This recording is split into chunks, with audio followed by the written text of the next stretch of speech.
How many of you ever gone to the place in your walk with Christ where you think, what's missing? There's something missing.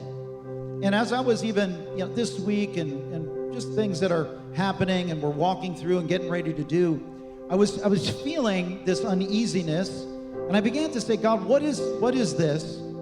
And I soon discovered that it was my lack of understanding of authority. And then I began to study about the authority, the spiritual authority that Christ has given the church.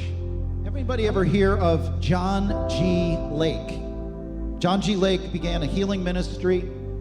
He went to South Africa. He was a tremendously wealthy man in 1880, 1885. Millions. I mean, he was just rich. And God said, leave it all and follow me. And he did. And he had struggled throughout his life with sick people in his home. There was always someone who was struggling with sickness, dying, and he lost a number of his family.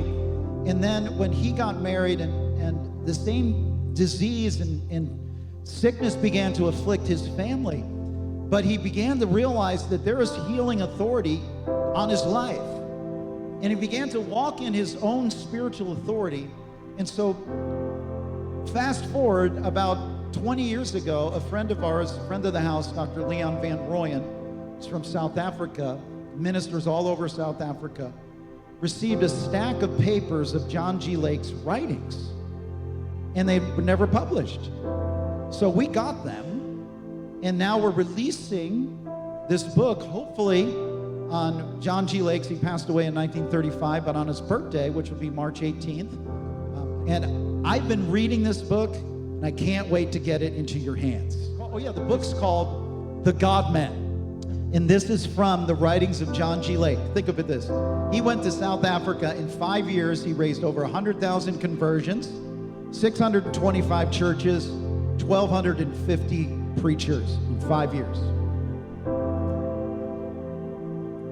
What did this guy believe that we don't?